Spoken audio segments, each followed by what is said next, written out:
FM Suara Kupang kawan. Tadi malam hari ini kawan silahkan kawan bisa bergabung di 082144942696 kawan, atau kawan juga bisa telepon untuk bertanya langsung seputar Iman Kristiani kawan di 0380843166.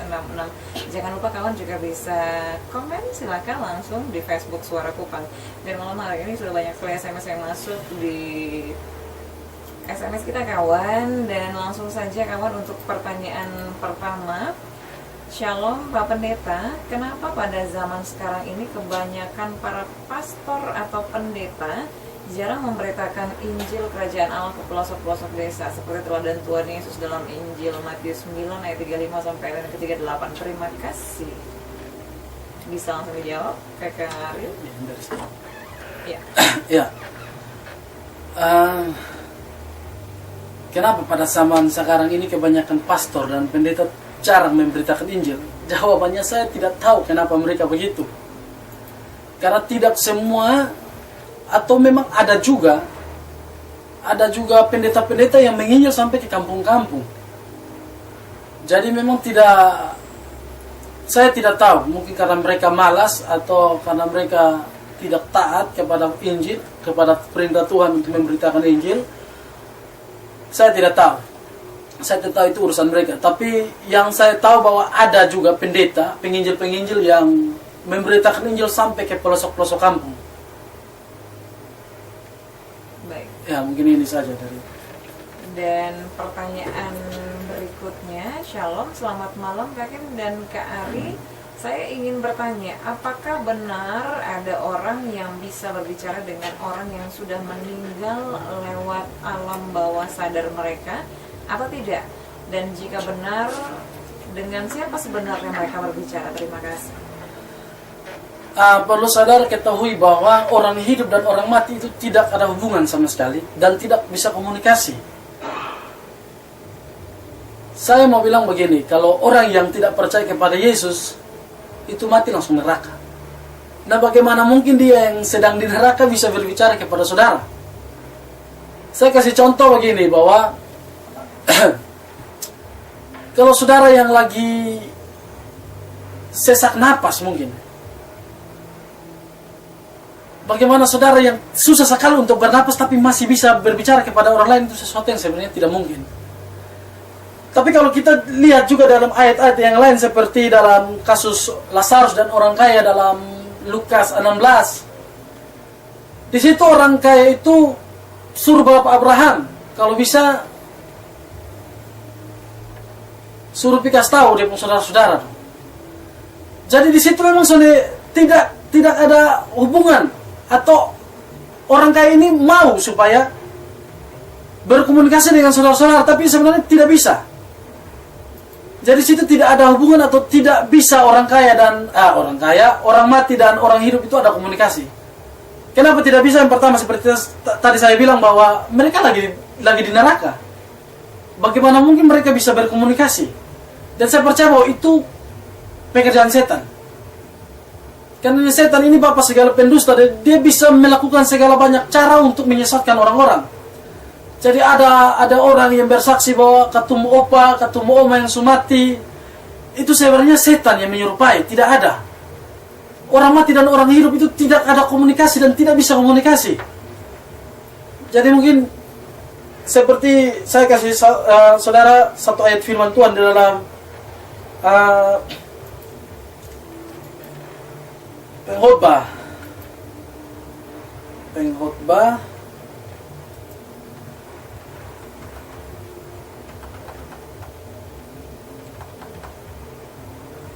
yang di situ berkata bahwa roh kembali kepada Tuhan dan debu kembali kepada tanah, dan memang di situ tidak berbicara mengenai, tidak ada hubungan sama sekali orang hidup dan orang mati.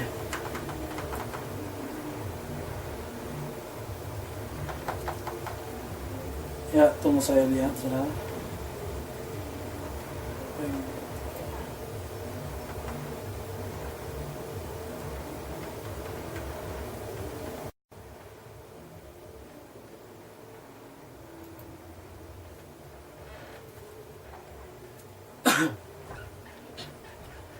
Jadi kalau ada kesaksian yang bilang ketemu opa, ketemu oma, bicara di kuburan, itu sebenarnya tidak benar, saudara.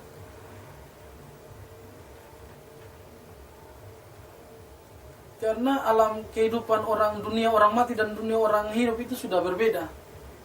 Yang mati, yang percaya Yesus langsung surga, yang mati tidak percaya Yesus langsung neraka.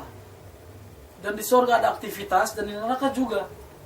Jadi bagaimana mungkin kalau opanya saudara yang tidak percaya, kalau dia di neraka, bagaimana mungkin dia bisa bicara kepada saudara, sedang sementara ada posisi tabakar. Jadi itu sesuatu yang sebenarnya tidak mungkin ya. Sementara mungkin pertanyaan lain bisa dilanjutkan kan? Baik, saya melanjutkan untuk pertanyaan berikutnya.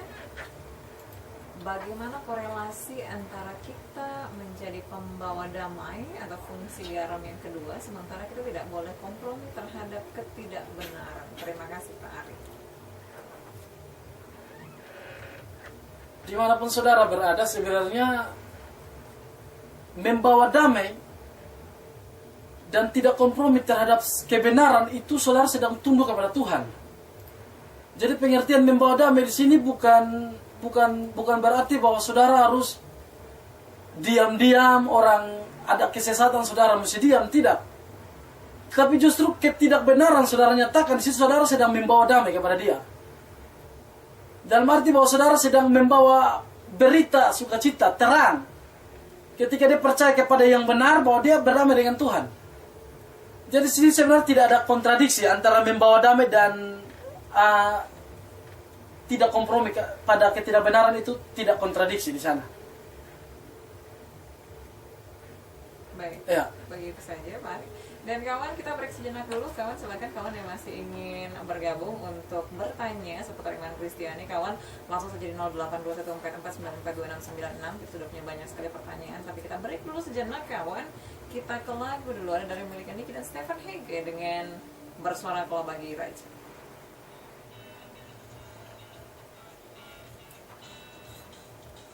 Atau Kak mau lihat ini apa? Mau lihat ini Alkitab langsung di sini di internet? Oh, ada.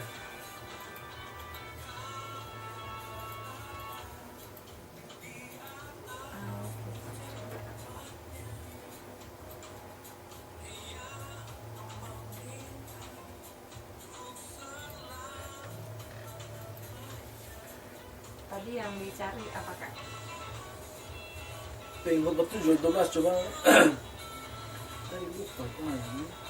Pengkhotbah khusus. Nomor 12 ya, 7 nih.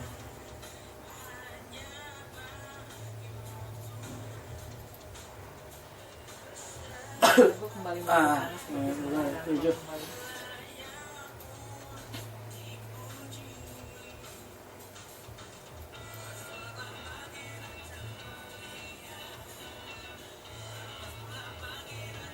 Pengkhotbah 12 ayat 7 dan ibu kembali menjadi tanah.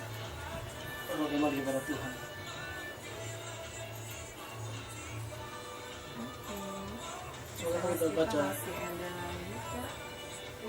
Saya lihat Ini tadi sudah, ini sudah. Ini apakah mau dijawab?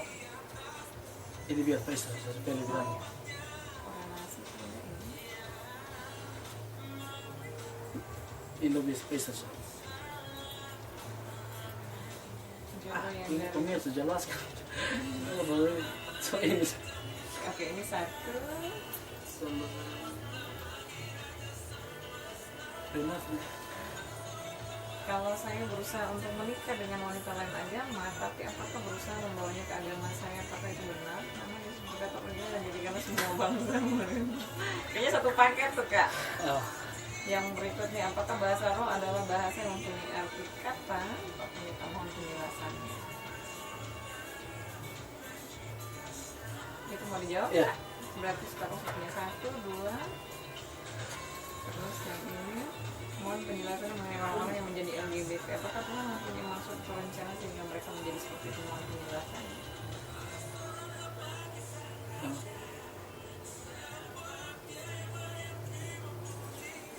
Kita rekam kalau ini. Oh begitu? Oh iya, tidak apa-apa. Bukan saya. Nanti kalau ada telepon baru Kak pakai. Berarti LBLT mau dijawab? Jawab. Oke. Berarti kita punya 1, 2. Bahasa roh tidak ya kan? Bahasa roh jawab. Bahasa roh jawab. Sa. Apakah bahasa roh mempunyai arti kata? Ya. Oke, berarti 3. 1, 2, 3. Nanti kayak 26 detik. Kita masuk duluan kan? 96 SKFM Suara Kupang Miki dan Stephen Hegi kawan dengan bersoraklah bagi raja. Selamat malam kawan. Terima kasih kawan tetap stay di 96 SKFM Suara Kupang di malam hari ini. Dan mungkin tidak seperti biasa kawan. Kalau biasanya Kim ditemani oleh Bapak Ezra. Untuk malam hari ini Bapak Ezra tidak dapat temani Kim. Dan untuk malam hari ini kawan Kim bersama dengan Kakak Ari, Evangelis Ari. Dan selamat malam untuk kawan yang baru bergabung di 96 SKFM Suara Kupang. Silahkan boleh bergabung di 082 sekali lagi ya, 082 14494942696 kawan, atau di 03808431166. Jangan lupa kawan untuk like fanpage kita di Radio Suara Kupang, atau kawan juga bisa langsung untuk komen di Suara Kupang. Dan untuk pertanyaan berikutnya kawan yang sudah masuk di 0821444942696, ada email yang ada di OEBA, mohon penjelasannya tentang jodoh yang dari Tuhan yang bagaimana. Terima kasih. Ya, jodoh yang dari Tuhan yang bagaimana? Tentu yang dari Tuhan itu yang harusnya sesuai dengan kehendak Tuhan. Dan kalau yang dari Tuhan pasti jadi. Dan bicara tentang kehendak Tuhan mengenai jodoh, ini Tuhan sudah punya hukum tersendiri atau patron bahwa memang harus seiman. Jadi kalau saudara bilang atau saudara mungkin ada berhubungan dengan orang yang tidak beriman, lalu saudara klaim bahwa ini jodoh dari Tuhan, ini saudara keliru. Karena Tuhan tidak bisa kontras dengan apa yang dikatakan. Jadi kalau jodoh yang dari Tuhan ini terutama pokoknya ada rasa saling cinta. Kalau soalnya ada saling cinta, kita sudah tahu ini dari Tuhan, nanti dari nafsu. Terus yang dari Tuhan itu pasti yang seiman, yang takut akan Tuhan, yang bisa bawa saudara ke hal-hal yang benar, hal-hal yang baik. Mungkin ini saja. Baik, yang ke berikutnya, selamat malam Bapak Pendeta dari Leonard di BTN.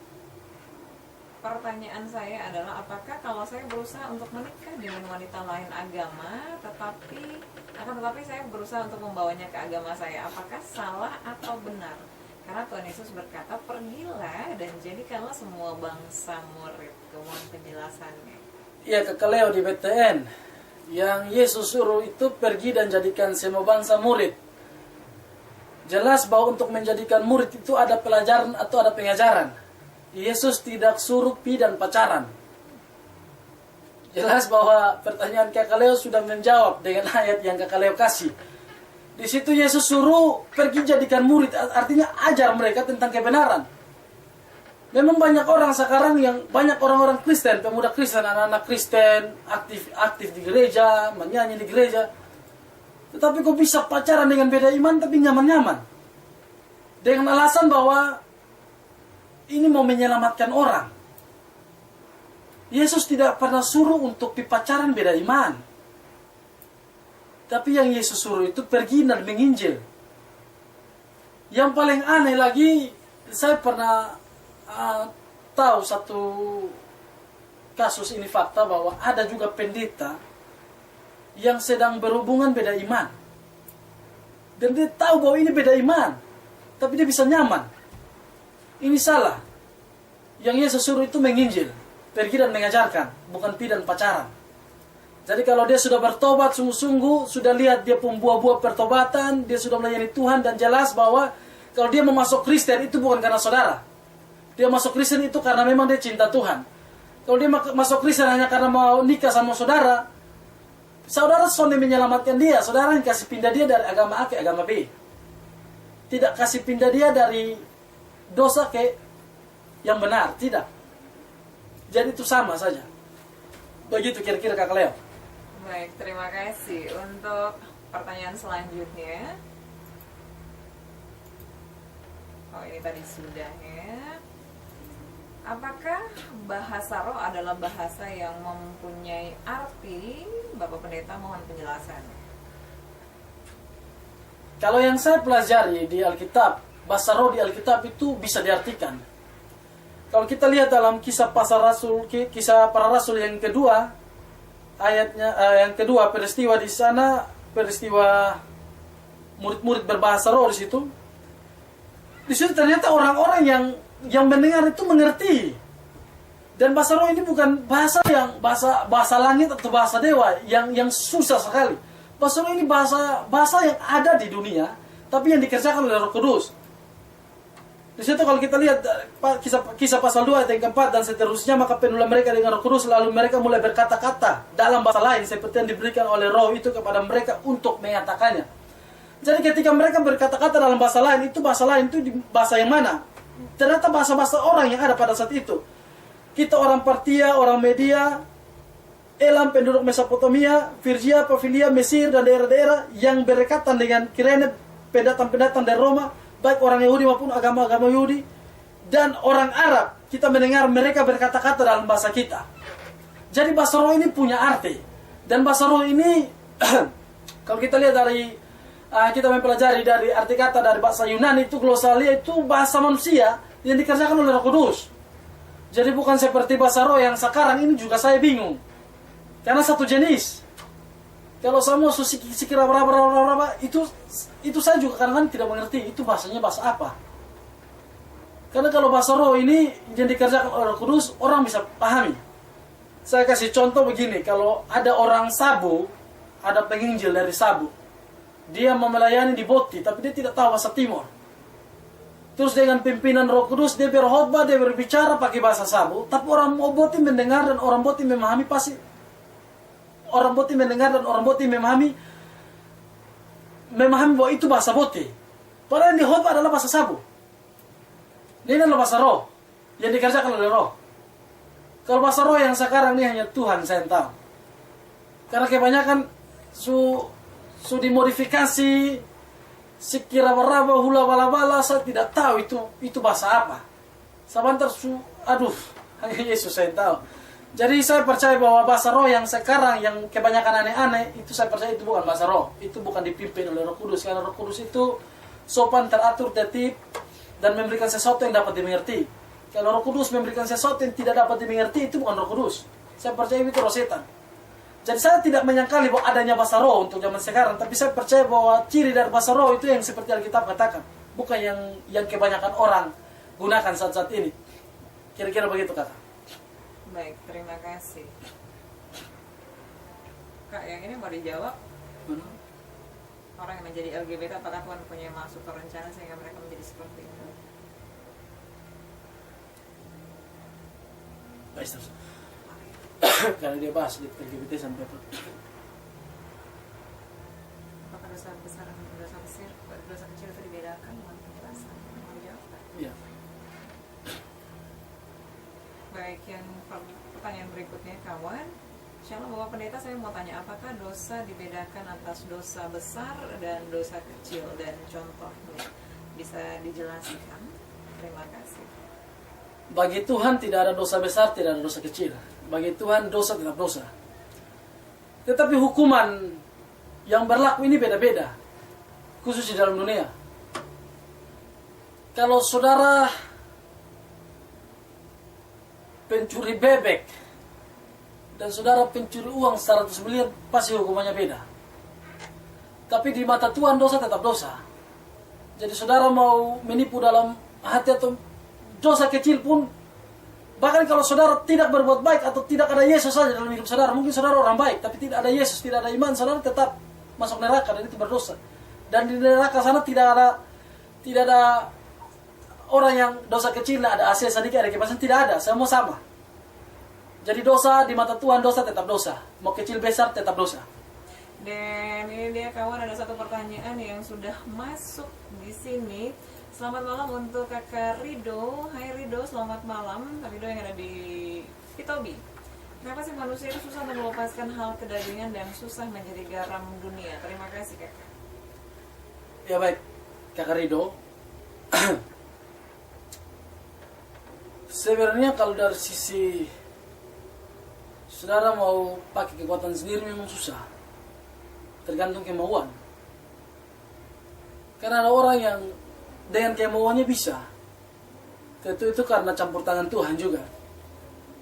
Saudara mungkin bisa baca dalam Yohanes 15 ayat yang ke-6 dan 7. Barang siapa tinggal di dalam aku, barang siapa tidak tinggal di dalam aku, ia dibuang keluar seperti ranting dan menjadi kering, kemudian dikumpulkan orang dan dicampakkan ke dalam api. Jikalau kamu tinggal di dalam aku dan firmanku tinggal di dalam kamu, mintalah apa saja yang kamu kehendaki dan kamu akan menerimanya. Persoalannya orang mau berubah tapi tidak mau tinggal di dalam Yesus. Persoalannya orang ini rindu untuk berubah tapi kira-kira sejarah. Jadi yang menjadi pertanyaan ini sini, saudara sudah tinggal di dalam Yesus atau belum? Nah kalau belum ambil keputusan tinggal dalam Yesus, minta Yesus ubah kebiasaan-kebiasaan yang buruk supaya berubah menjadi kebiasaan-kebiasaan yang baik. Tergantung di mana saudara berada, di mana, di dalam Yesus atau tidak. Kalau saudara mau berubah tapi di luar Yesus percuma. Tetapi kalau mau berubah kebiasaan-kebiasaan, harus ada kemauan, harus tunduk, harus taat, harus sabar, dan terus tinggal dalam Yesus. Kita kira itu bisa membantu. Baik. Untuk pertanyaan berikutnya, selamat malam kakak dari 514. Selamat malam Bapak Pendeta, apakah ion rambut tidak berdosa? Mohon penjelasannya. Ion rambut.